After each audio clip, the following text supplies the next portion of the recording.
Peace, peoples. Alright, so shoot this little vid while I'm riding. Beniti, yeah. Beniti. Some motherfuckers be emailing me Benito. Shit be killing me. It's just a little quick recap. Just gonna shoot the shit. For those that tuned into the show last night, as you know, I was pretty bugged out. Fucking experience. All crazy shit was happening. And a couple things I want to point out with my conversation with Val Cadman. You heard him say some of it online while we were live. As soon as we started talking about the abhorrent of the book, certain spirits that come through and possess, that's when all the madness started happening, right? There was things, just so we clear, there was things happening that were unexplainable, and then there was idiots piggybacking off of it. But the point to look at in its totality is the type of energy that it activated. You gotta look at it in its fucking totality. And that's the power of this shit. When you're working, and this is what I'm trying to get people to understand, when you're working with these type of spirits, these type of energies, these type of systems, that's the type of power that you activate. Now, it can be beneficial for you, or it can be quite destructive for you. It can be destructive in the sense if you're not ready to receive those energies. And what I mean by that, you have not raised yourself up to the ability to assimilate them and put them into perspective, to absorb them in your DNA, your consciousness. That's when they can, run amok and overpower you. And because the book, which I didn't really get a chance to go into in depth, some term them as malevolent spirits, where they have a purpose, where they quote unquote want to rule the host, and they try to find a weaker quote unquote host, because as it states, in Val Cadman's book, and if you do the research on it, it states most people are not even fully aware that they're possessed by these spirits. Now, what do I mean by that? When we're saying possession, see, get out of your mind that we're talking about exorcist and your head twisting around and all. That's Hollywood bullshit. You can be under spirit possession and just appear to yourself and others, quote unquote, on the surface to be normal, but you could have a spirit controlling your energy and you're not even conscious of it. So I want to make sure we're clear and understanding when we say spirit possession. Make sure we're eliminating the misconceptions and the ideas we get through, media, Hollywood, movies, because that's not what it means. Okay? It talks about spirits that can cling on to you, malevolent and benevolent spirits, obviously to have a purpose. It's no different when you're working this path and activating other energies, the spirits, be it in, the Dawn system, because they all serve a certain function, right? They're all affiliated with a certain aspect in your working, where you have road clearing archetypes or deities, destructive energy type of archetypes, deities, and spirits, all serve a specific purpose, work, and function.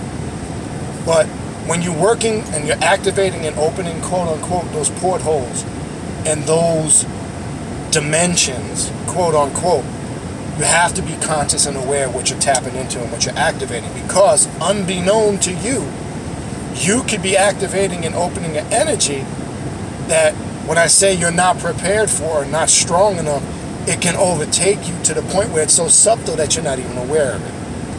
That's kind of when I brought that question up before everything went fucking haywire. I knew what was going on, because I want to make this clear. People that know me know I'm the least spookiest person that you meet.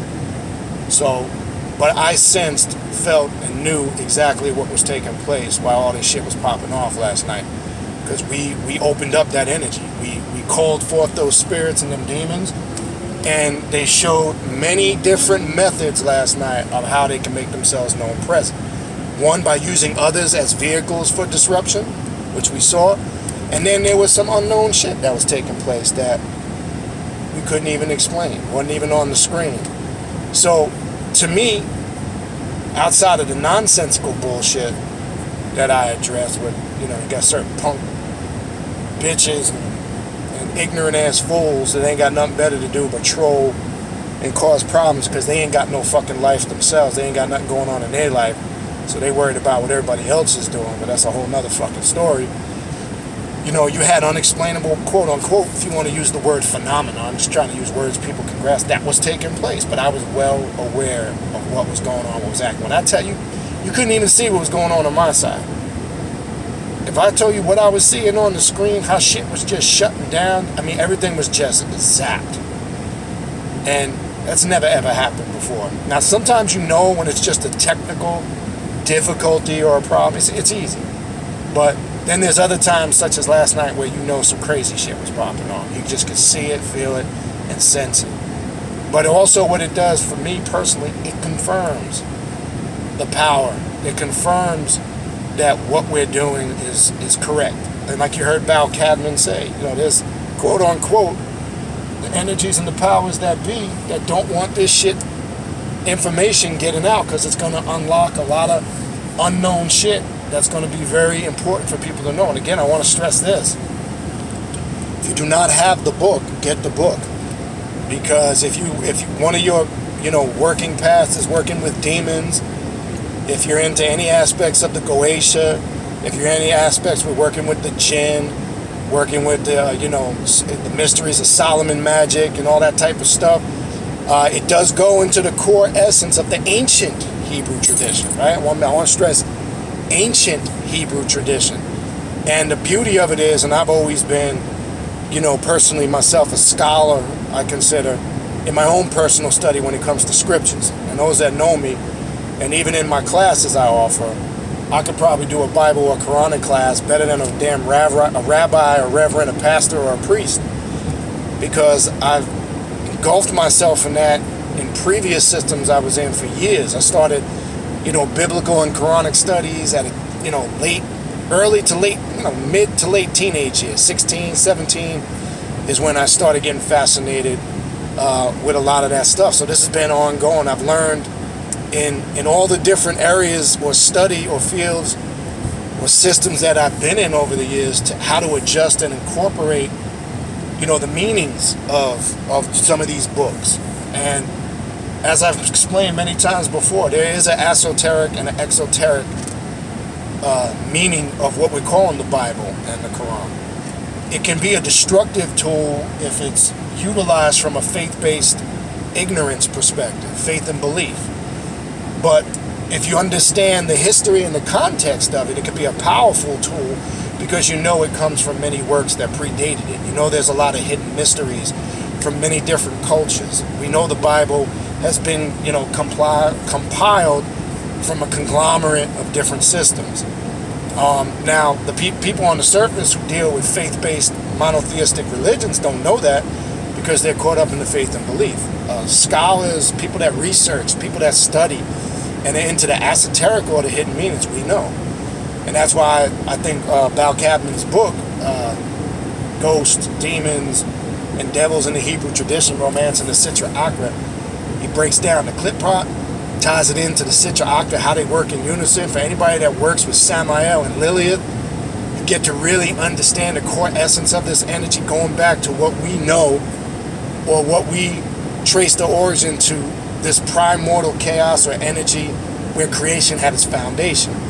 Via when we look at the Klipot and the Sitra Achra, or the Tree of Life, he gives a good breakdown in there on the Kabbalah. But the Hebrew mysticism, don't compare it to probably anything else you've read. And it's thorough in the etymology of the Hebrew words, the language, the translations. I think it's a great tool because it'll help you understand, even via all this religious doctrine and dogma and schools of indoctrination are out there. There's a lot of hidden shit in that needs to be uncovered, broken down, and explained. And it's also a good tool because a lot of people will ask the question like, all right, and some people were asking that question last night on the YouTube live, or on the live period. What's a good way to approach somebody and talk and teach them about the occult or etc.? Well, I addressed a few things on there last night, but let me say this, all right? Most people you're going to meet on average on average, I'm going to say probably 70%, 7 out of 10, you're going to run into, as far as where they're at in their spiritual journey, that most of them are going to be influenced by some form of monotheism, okay?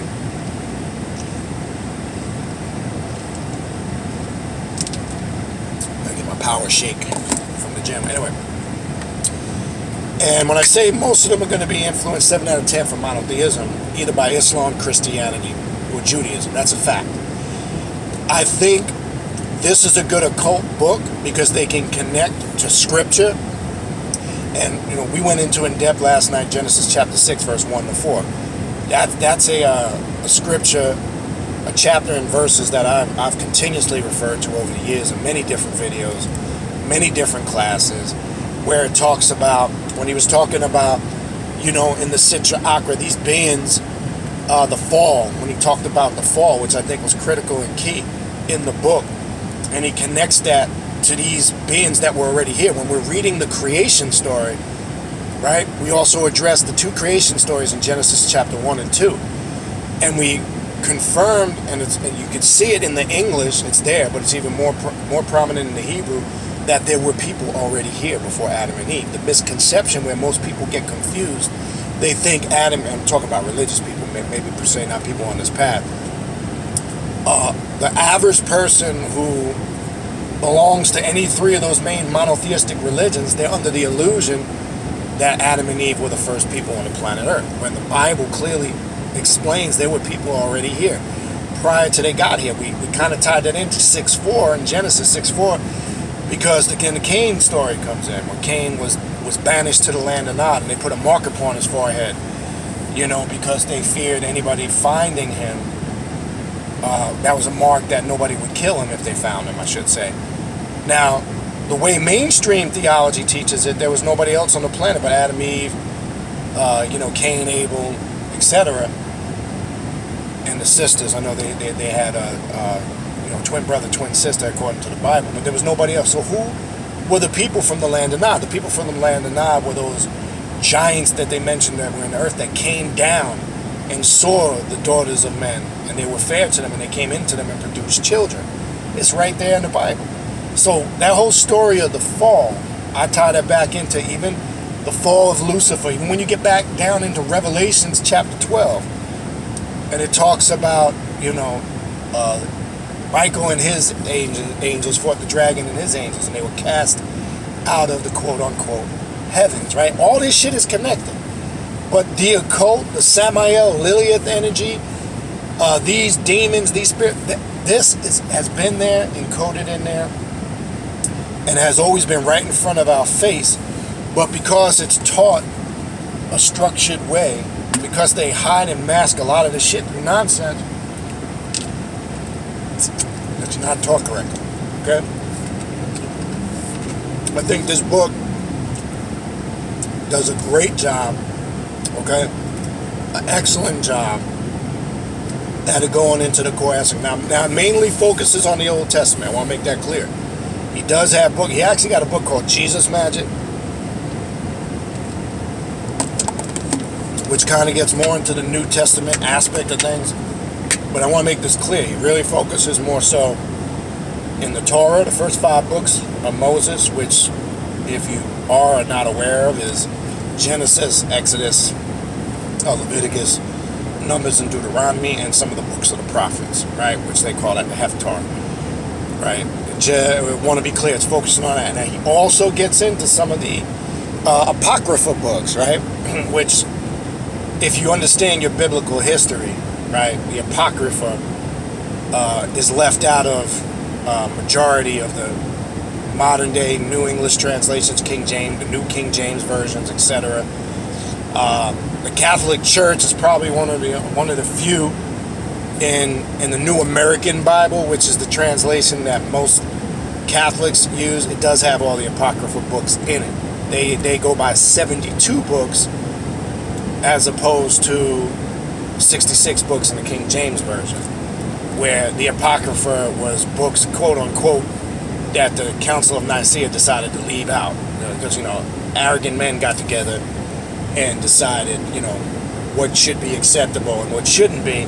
And then he touches a bit on some of these demons encoded in the Dead Sea Scrolls and some of the books that were the Apocrypha affiliated with that. So there's a lot of hidden occult science in this information. It's going to make you look personally at the Bible or the Quran in a whole different way, because if we already know, in which we all should, at least at this point on this path, have a thorough understanding that this information, or the information, I should say, the doctrine in the Bible and the Quran, comes from a multitude of different cultures, books, and information that predated it. All right, because as I mentioned many times before, when you're reading the first 7 chapters of Genesis, you're basically reading the Babylonian creation story. How do you know that? All you got to do is do the comparisons, right? That's where the Jews, the modern day Jews, or the ancient Hebrews back then, got their 6-pointed star from. That's a Babylonian star that you see on the Babylonian temples, carved there. It had nothing to do with what we think today as modern day Judaism or Hebrew doctrine, right? And I told you, when you understand your history, if you read the book of the prophet Ezra, when was this actual Torah and these books of the Bible actually compiled and put together? Well, after the captivity in Babylon, right? When you read in the book of Ezra, you find that these ancient Hebrews came back into Jerusalem, and after Solomon's temple was seized and destroyed, they come back. Not all of them now. Pay attention now, because some of them got accustomed to life in ancient Babylon and they stayed. So now we have to ask ourselves the question, what kind of captivity was it really? Was it a brutal slavery type of captivity? Not if you read, study, and understand, because some chose to stay. But when the captivity was officially abolished, okay, Ezra led the group of people that decided that were going to work their way back into Jerusalem, with him. Now, you got to understand, when you're reading the Bible, there's actual historical events that took place and others that actually didn't. They're metaphorical, and others that were grafted from other stories that predated. That's where it gets confusing. So how does one decipher what's literal, what's historical and accurate, and what's not, vice versa? Well, that comes with the study and the research. That comes with understanding the languages, and that's what Bal Cadman does. And I've always enforced getting a general understanding of Semitic languages. You don't have to be a Hebrew scholar. You don't need to take a college course.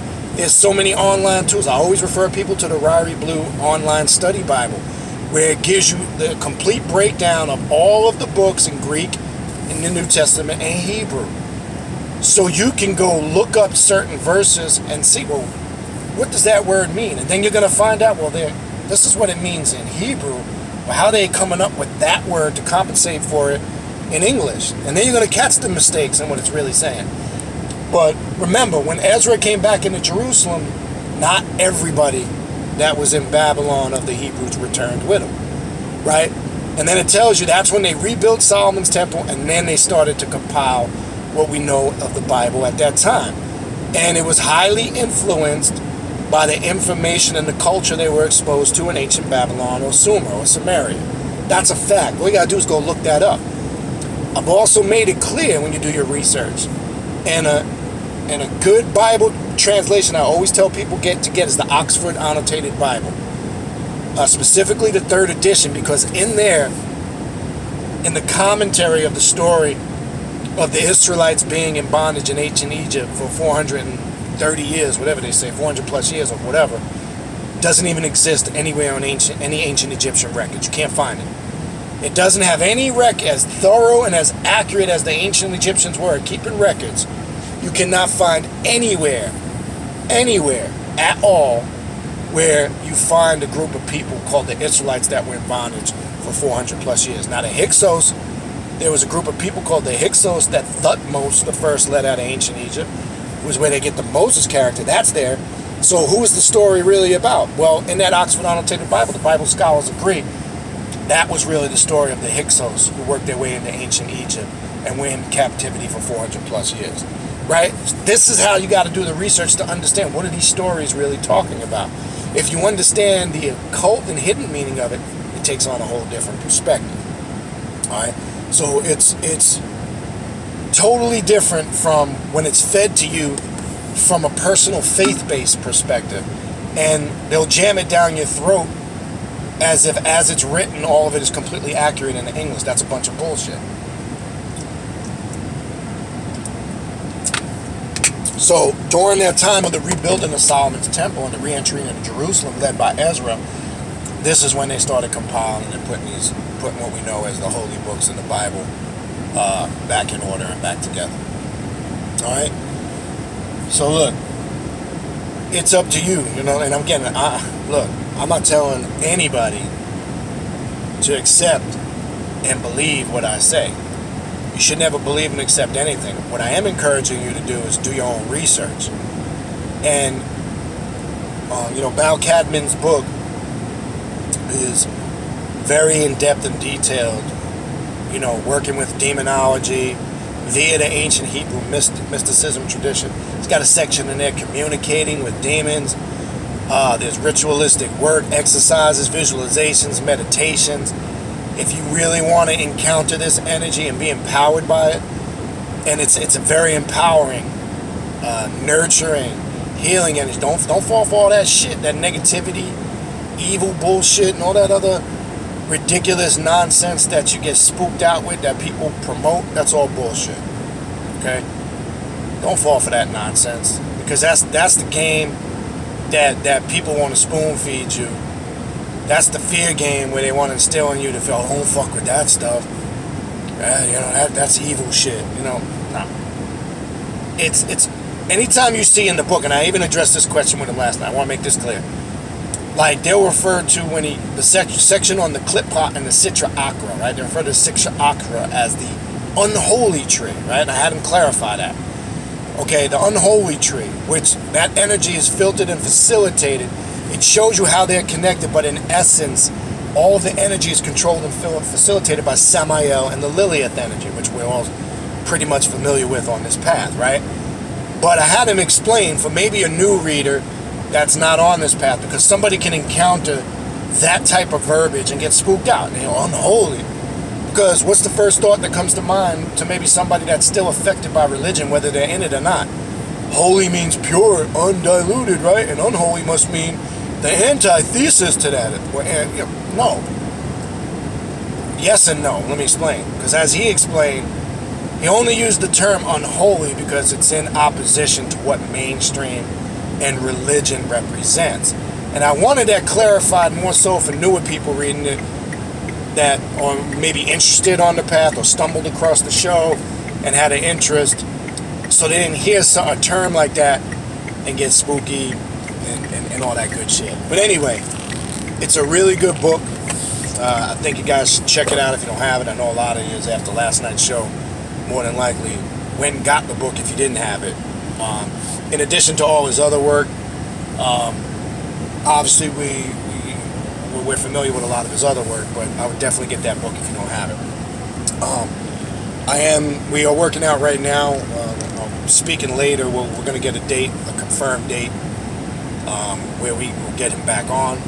And he was actually sent me a message this morning. Again, said thought it went really well despite all the bugged out shit that took place, which he was kind of enamored and entertained with. And it did, and it doesn't, one monkey doesn't stop the show. 2 monkeys, 3, 4, 5, 6 monkeys. That's that old adage, don't stop the show. So we don't let that shit affect what the fuck we do. We just keep it rolling, keep it moving. Alright? Couple quick announcements. I know I put it out early. The flyer for the ritual on the 29th is out. I put that out early to give people time to prepare that are coming. Like I said, we had some people travel as far as Seattle on the last ritual. So I want to put that out, give people the time to be able to make travel arrangements, etc. We will be doing the ritual of Kali Durga, as you saw on the flyer. It's going to be a nice, intense ritual. I'll leave it there. We have next week, remember, Priestess Ra Ammon will be on the show. I know a lot of people posted her links in the show last night. Check her shit out. It's a real deal. It's no joke. Check it out. You going to get a little taste of that rawness, in my opinion, from a real female that ain't just fucking with that goddess shit and, that sexual, I'm Lilith and Callie and, and all that fluffy bullshit. Just get raw dog raw. So we're going to go in on that. That's going to be on the 7th. March 9th, don't forget, that's a special Saturday show next week. 4 o'clock in the afternoon. We're going to have Richard K. Page on the show. And we will be talking in depth about Luciferianism and some of his work. He's joining us live all the way from Europe. And the early show, due to the time difference, that's on the 9th. On the 14th, Bokor Rodney Coleman will be back on the show. On March 21st, we got Sister Oni. That's going to be a whole different energy. Sister Oni is going to be coming with that straight raw dog, from around the way vibe. If you are in New York, you're going to like that show because she's about as Brooklyn, New York as you're going to get. And she's going to bring that type of flavor, and it's going to be fun. I enjoy that because that's my neck of the woods. That's where I'm from. We're going to be talking about a bunch of different things with her on the 21st. Don't miss that show. And then Dr. Edward Bruce Bynum will be back on April 18th. And in between there, I will be checking with Bal Cadman. We will have Bal Cadman back somewhere between the 28th and the 25th of April. So I'll figure that out and post it as soon as I get confirmation in my conversation and see where we're going to go with that. So that's what we got upcoming. So definitely, stay tuned, stay up on that. I'll be back on Tuesday night, more than likely with a live feed. Maybe sometime before then, I don't know. It just depends on how the weekend goes. I'm not 100% certain at the moment. We did also post the event in October, Journey of the Black Adept Conference 2, which is a 3-day event, October 25th to the 27th. Some of you have already contacted me. I've given you the basic information so you can start preparing and making travel arrangements. Pump that out super early because I know the cost and the expense it can be to travel, but obviously if you book super early, you get better deals, better flights. So I want to put that out there. So give people time to prepare. All right. That's pretty much, again, check us out. We got the Facebook page up, Primordial Chaos Radio on Facebook, Primordial Chaos Radio on Instagram. If you need to contact me for spiritual consultations, readings, or spiritual work, particular spiritual work, don't broadcast your business on the social media platforms. Shoot me an email. And just so I want to make it clear how I do work on a personal level spiritually. I have what we call pre-screen conversation. I need to talk to you first. I don't discuss that shit randomly over the internet. All right, I want to make that clear. Some people try to start a dialogue about root work and spiritual work over the internet. I don't fuck with that. I need to talk with you, get the information, the story, and I got to see if it's the right fit. Because sometimes people be bullshit and they don't tell you everything. But I'll figure it out one way or the other. But anyway, for any of that stuff, you can email me, khnum19@gmail.com, and you'll see the description. Email in the description boxes. You'll see the Facebook, the Instagram. Check the community page. The community page has all the announcements. I've used that on the YouTube to keep everybody abreast of what's going on the channel, what we got going on as far as rituals.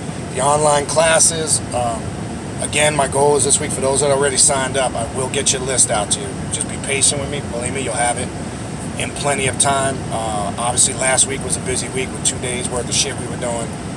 Things will calm down a little bit this weekend, so I plan on getting on that. For those who are still interested in signing up for the online class, that begins, actually, we're in March. Today's March 1st. It's 22 days from now. We start that next 6 to 7 week session. So you can email me at the same email, all right? That's what we got going on, people. That's all I got for you for the time being. I plan on doing a video Tuesday, probably going a little deeper into some of this demonology stuff, the Hebrew mysticism, working with spirits. Probably going to go a little bit more in depth on it on the next video. We'll see where it goes. All right, peace.